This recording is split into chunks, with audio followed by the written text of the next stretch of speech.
microstrip patch antennas, application of microstrip patch antennas, followed by advantages and disadvantages of microstrip patch antennas.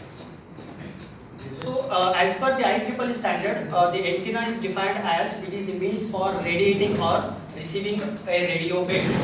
So, the word antenna is derived from zoology, where it means the sensory organ which is present on the head of the insects. So, by considering that the sensor, as we know, antenna is also a type of sensor. For that reason, they have derived that name from zoology. And first practical antenna is designed by Hertz in the year 1885.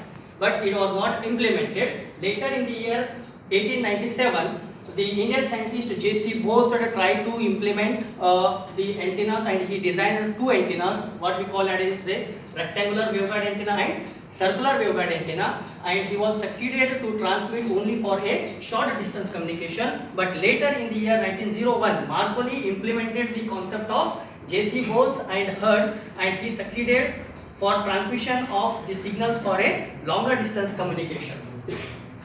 So next we will discuss about the types of microstrip antennas. We have three types of microstrip antenna: microstrip patch antenna, microstrip traveling wave antenna, and microstrip slot antenna. So as per our topic, we are discussing with the microstrip patch antenna, and from this figure it is observed that here we have a patch. So that patch is nothing but the antenna which have the operation of radiating and receiving signal, and here we have three layers: top layer, substrate, and the bottom layer. That bottom layer is called the ground plane, and top layer, there we will have a patch, and to excite that patch we have a microstrip feed. So why we are naming it as microstrip means the dimension of the patch is very less when compared to other microwave antennas. So for that reason we are naming it as a microstrip patch antenna, and we have a substrate. So this substrate is nothing but a dielectric material, and we have to select such type of dielectric material whose dielectric constant should be very low. For example, if you go for a artidorite, its dielectric constant is 2.2, and if you go for a glass epoxy, it is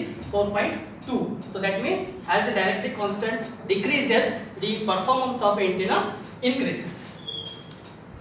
So these are the some fabricated microstrip patch antennas. So in first figure it is observed that the dielectric material is a foam, and this is glass epoxy, and here it is a air. So these are some such shapes of microstrip patch antennas. We can design the microstrip patch antenna with respect to square, disc, rectangular, pentagonal, and so on. So this slide shows the application of microstrip antennas. We can use this microstrip antenna for aircraft and ship antennas, remote sensing, missiles, satellite communication, biomedical, and mobile and radio telemetry. So this is one of the example where we can see that there is a communication between the base station and a plane which is having a microstrip antenna on the surface of that plane.